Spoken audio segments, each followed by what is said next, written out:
인도네시아의 충격적인 배신과 한국의 냉혹한 전략적 대응이 맞물려 차세대 전투기 KF-21 보람의 사업을 둘러싼 국제 정세가 격렬하게 요동치고 있다. 자카르타발 인니 매체 보도에 따르면 인도네시아의 수지원호 외무장관이 북한을 방문한 10월 25일 이후 한국 내부에서는 KF-21 공동 개발 프로그램에서 인도네시아를 단호히 제명해야 한다는 방안이 심도 있게 논의되었다는 사실이 공개되며 긴장감이 고조되었다. 이는 한국이 심혈을 기울여 개발한 항공기 기술이 북한으로 유출되는 것을 막기 위한 주권 수호 차원의 불가피한 조치로 해석된다.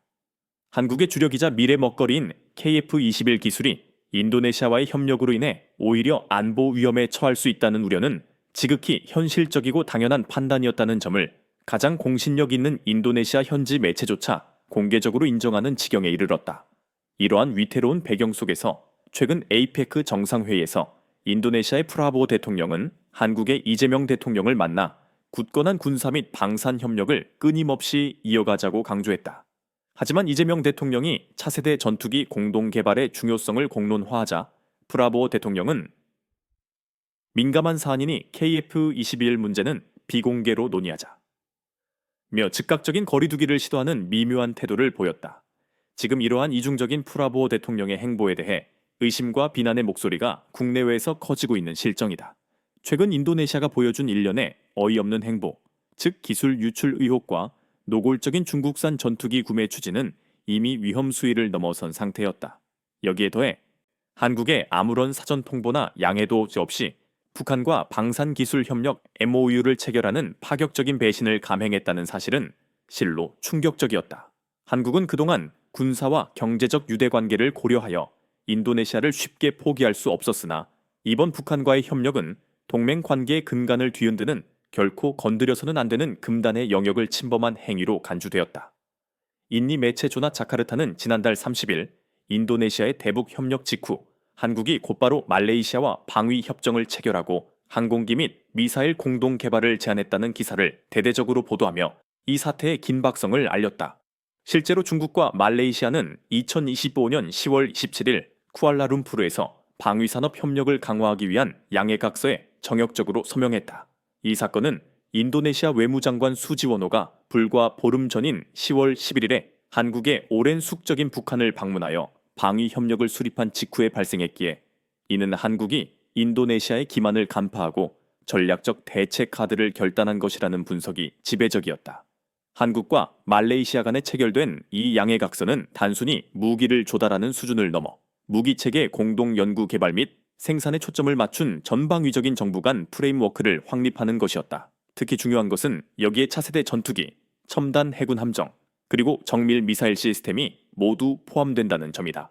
공교롭게도 한국이 새롭게 손을 잡은 말레이시아는 인도네시아가 군사적 긴장과 과거 영토 분쟁으로 인해 가장 경계하고 경쟁하는 관계에 있는 국가라는 사실이다.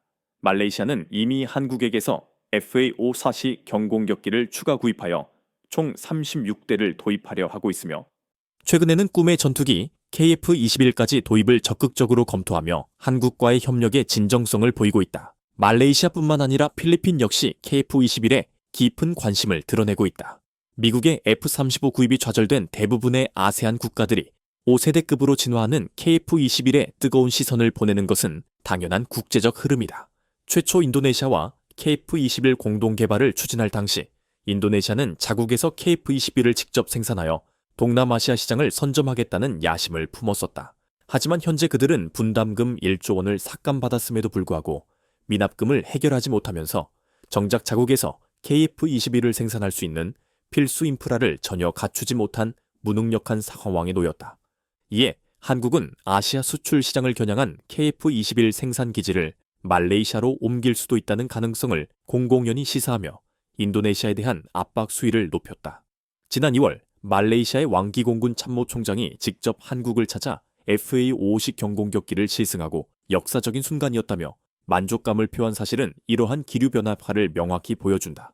그는 한국형 초음속 전투기 KF-21 보람의 시작 단계에도 지대한 관심을 표명했으며 2026년 인수 예정인 FA-50 개발 과정을 확인하고 KF-21까지 살펴보며 추가 도입을 강력하게 예고했다. 인도네시아는 KF-21 분담금 미납 문제를 해결하지 않은 채 최근 유럽산 AS400 수송기를 도입했고 중국산 전투기 젠10 J1선C를 도입하려 하며 심지어 중국산 무인기 태어남 7처 TB 고초헌 1까지 기웃거리는 등 방산 정책의 중심을 잃은 모습이다. 조나 자카르타는 11월 1일자 기사에서 인도네시아가 중국 전투기 젠10을 구매하는 예산만 있다면 KF-21 보라매의 미지급 잔여 분담금을 충분히 상환하고도 남을 것이라고 통렬하게 지적했다. 인도네시아 국방부는 젠10 구매 예산을 확보하기 위해 5개월간 노력했고 재무부는 무려 90억 달러 규모의 예산 배정을 승인하기까지 했다. 그러나 도입을 목전에 두고 난감한 상황에 봉착했다. 최근 중국 해양경비대의 노골적인 위협으로 인도네시아의 해양 안보가 위태로워지면서 해외 매체들은 인도네시아가 중국으로부터 무기를 구매하려는 결정은 자멸적으로 보인다고 꼬집었다. 90억 달러라는 막대한 예산은 KF-21 보라매 사업의 나머지 미지급금 2천억 원을 갚기에 차고 넘치는 금액이었다. 인도네시아 공군이 국내 독점 명칭인 F-35으로 사용할 KF-21 48대를 조립할 수 있는 황금 같은 기회를 스스로 저버리고 지금 경쟁국의 전투기에 눈독을 들이는 실로 통탄할 상황인 것이다. 한국의 입장에서는 이처럼 신뢰를 잃은 인도네시아를 과감히 정리하고 KF-21의 새로운 수출 세일즈 노선을 찾는 것이 훨씬 더 합리적이고 미래지향적인 선택이 되었다. 최근 중동의 강국 UAE 아랍에미리트모가 미국과의 F-35 전투기 수입 협상 무산 직후 KF-21 도입을 위한 물밑 협상의 속도를 내고 있다는 소식은 한국에게 새로운 활로를 제시한다. UAE는 막강한 경제력과 국방 예산을 바탕으로 최첨단 무기 확보에 가장 적극적이지만 그동안 미국, 러시아, 중국의 5세대 전투기를 확보하려 했으나 번번이 좌절을 겪었다. 흥미롭게도 UAE는 2023년 초 고등훈련기 사업에서 한국의 FA-50 대신 중국산 L-보스 훈련기 48대 도입을 결정하여 논란을 일으킨 바 있는데 이는 F-35 판매 거부에 대한 일종의 압박으로 분석되기도 했다.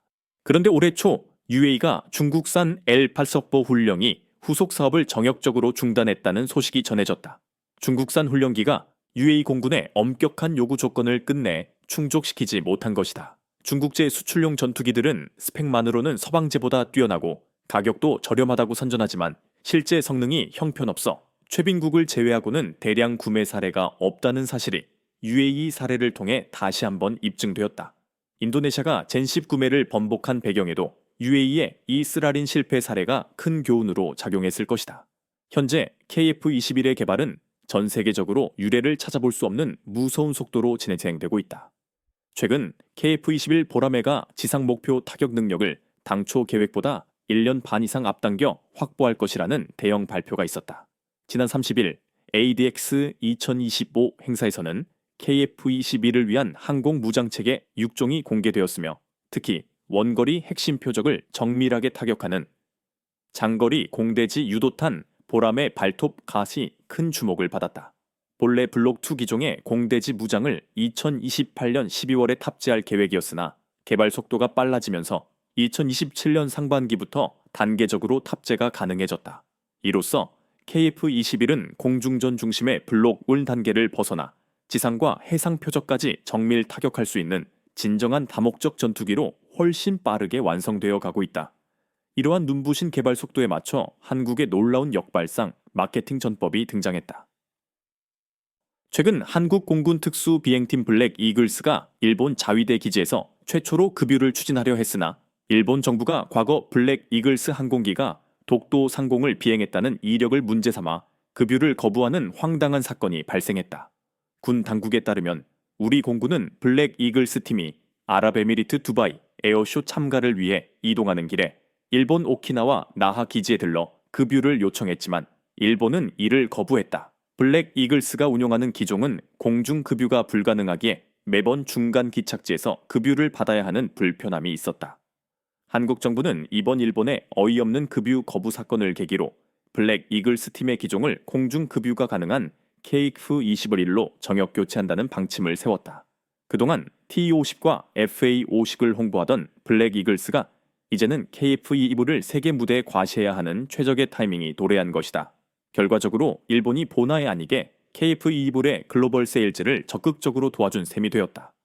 이러한 격변 속에서 새로 부임한 손성 공군 참모총장이 5일 경남 사천기지에서 직접 KF-21 전투기에 탑승하여 시험 비행을 성공적으로 마쳤다. F4, F-54K 등 공군의 주력 기종을 조종하며 2000총 900시간 이상 비행한 최고의 베테랑 조종사인 손 총장은 비행을 마친 후 F-15K 도입 당시에 염원했던 한국형 전투기를 직접 조종하니 감회가 새로웠다며 벅찬 소감을 밝혔다. 그는 기동 성능은 물론 항공 전자 장비와 안정성 등 여러 면에서 탁월했으며 4세대를 넘어 5세대에 가까운 명품 전투기라고 자신 있게 말할 수 있다. 고 극찬하며 KF-21의 압도적인 성능을 공식적으로 입증했다. 이 자랑스러운 소식을 접한 네티즌들은 열렬한 환호와 함께 KF-21 기체에 붙어있는 저 인니 국기를 당장 떼어내라. 일본은 한국의 동맹이 아님을 다시 한번 확인했으니 독도는 더욱더 주기적으로 비행하자는 촌철살인의 댓글을 쏟아냈다. KF-21 보람에는 단순히 전투기를 넘어 한국의 자립적 국방력과 기술 주권을 상징하는 웅장한 날개입니다. 인도네시아의 배신과 일본의 견제는 오히려 우리 기술의 우수성을 전 세계에 증명할 기폭제가 되었습니다. 우리가 겪는 모든 위기는 곧 기회가 된다는 말이 KF-21을 통해 현실로 나타나고 있습니다. 시청자 여러분의 뜨거운 관심과 성원이 KF-21의 비행을 더욱 높이 끌어올립니다. 이 역사적인 순간에 대한 여러분의 생각을 댓글로 남겨주시고 좋아요와 구독을 통해 대한민국 국방기술의 미래에 힘을 실어주세요.